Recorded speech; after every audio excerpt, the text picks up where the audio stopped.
Today we are going to see how this here very easy but also interesting stitch is crocheted. It's a 1-row repeat.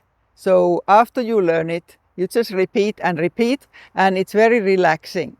When we look at it close by, we see that it's double crochet clusters, each on their side, sort of slanted. It makes this zigzaggy pattern. And of course, depending on what sort of colors you use, it will look very different. I have bright colors in this one and very muted colors in this one. So the result is very different. This is an ideal stitch for items like beanies, shawls, scarves, baby blankets, or even larger blankets. And you can also work it in the round. But if you do, you need to turn the direction after every round. Otherwise, you don't get this here zigzag. And I'm Tuula and I'm in Finland, in the forest very near my home at the moment.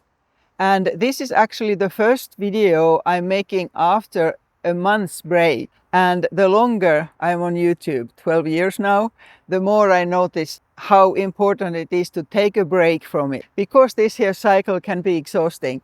You finish one video and publish it and instantly start to plan the next one. And while I do enjoy it, you need a break sometimes. At the end of this video, I'm adding a few scenery clips from around here where I have been during this break. You need 3 different colors of yarn that are the same weight. Mine are actually the same yarn, all of them, but it doesn't have to be as long as they are the same weight. These are wool, but you can use anything. And then you need a hook that goes with the yarn you have. My yarn is worsted weight and I have a hook 4mm or G. The way we work this is that there's always a cluster of 4 double crochets, and on the next row we crochet into that chain that we have done, and this is what creates this zigzaggy feel. You first need to chain in multiples of 4, so 4, 8, 12, whatever, and then after that you need 3 for turning. I'm chaining 24 plus 3, so that's 27. Here's my chain, so it can be any length as long as it's in multiples of 4. We start in the 4th chain from the hook, so 1, 2, 3, 4th, and we start with a double crochet, and I'm using American crochet terms. You start a double crochet, but you leave it after this here stage, and then you start another double crochet in the next stitch, and the same thing. You only pull through once, and a 3rd one, and a 4th one. Always just go into the next stitch like this here. And now that we have 4 of these started double crochets plus the original stitch, so that there's 5 loops on the hook, take the yarn and pull through all of them. And then we chain 3 and go into that same stitch where the last double crochet is and make a slip stitch, sorry. And then chain 2 and we go into the next stitch and start with these double crochets again that we make into a cluster. So just always the next stitch starting a double crochet and leaving them like this here. And now again we have 5 loops on the hook. We pull through and chain 3 and go into this last one here and a slip stitch. And repeat this here stitch until the end of your chain.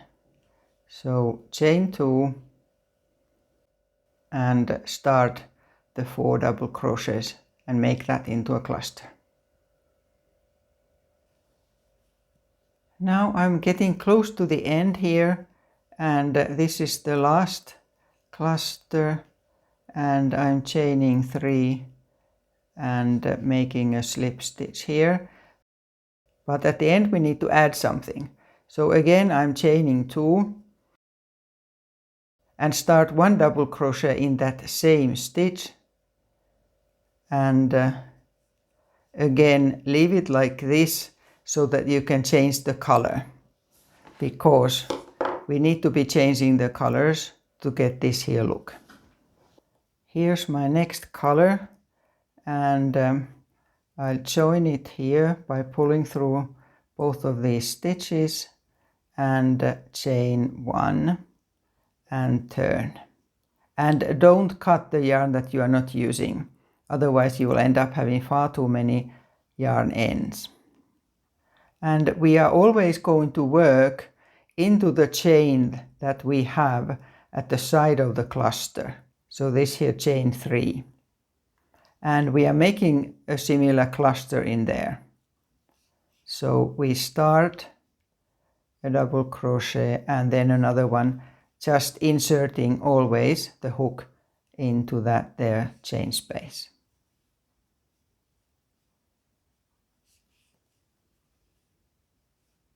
Like this, and again when we have 5 loops on the hook, you pull that through, and now chain 3.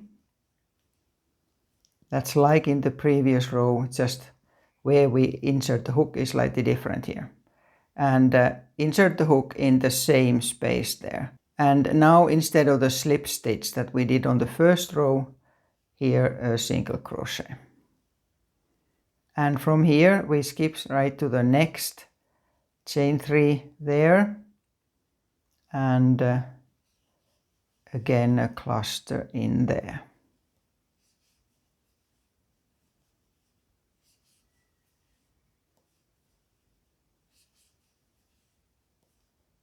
There, and chain 3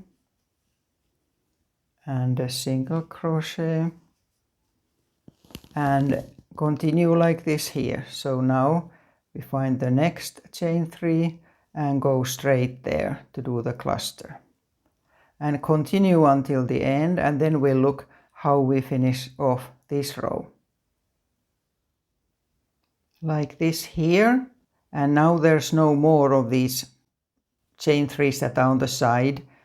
So what we do here is chain 2, and we find this here loop, chain loop that we have in the beginning of that first row, and we start a double crochet in there, and again leave it like that and get the next color.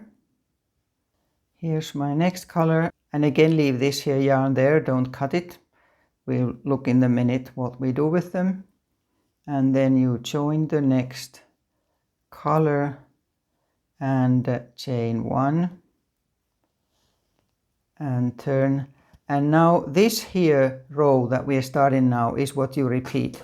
So now we have the base things done, and every row from now on is the same. So you find again this here chain 3 loop at the side of the previous cluster, and here I need to mention that if you want to work this in the round, you have to turn your work after every round, otherwise you don't get this here, because it has to be worked from the opposite side every time.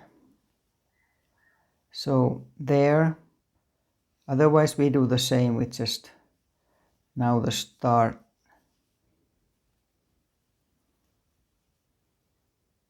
And the same here now. A cluster of 4 double crochets. There. And chain 3.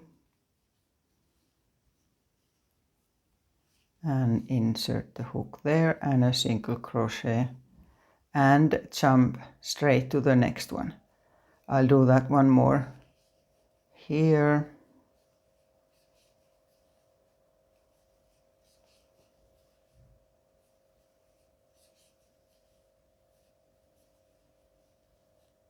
There, chain 3 and in there. and then continue until the end, and then we look at that, as well as how we work the different colors now that we have started with all of the 3 of them. Here, and again chain 2, and start a single crochet in that space that we have at the end of the row. One of the reasons why we have 3 here is to avoid having too many yarn ends, because now we will always have the one we had further down. So this here is waiting for me there. So I'm just taking that yarn now and not cutting it at all, just lifting it and making sure that I neither stretch it nor leave very big loops. This of course means, if we look at this one, that there are these here loops at the side. So you will need to cover these some way. You could just crochet over them with a single crochet row, or you could make some sort of a border. So I've started that there, and chain 1 and turn and start the row normally. So this way, when we work the colors like this here, the order of the colors remains the same. If you were wanting to use just 2 colors, that would mean that you would have to cut the yarn after every row. It's of course possible to do, but more work. And now I continue like this. Every row is the same, and when I at the end of this here row, then again this yarn is waiting for me there, and then I just start with that there. So this is how you continue. I hope you get use of this stitch in some of your projects and enjoy it. And here's some summer clips from Turku and Naantali in Finland. Until next time.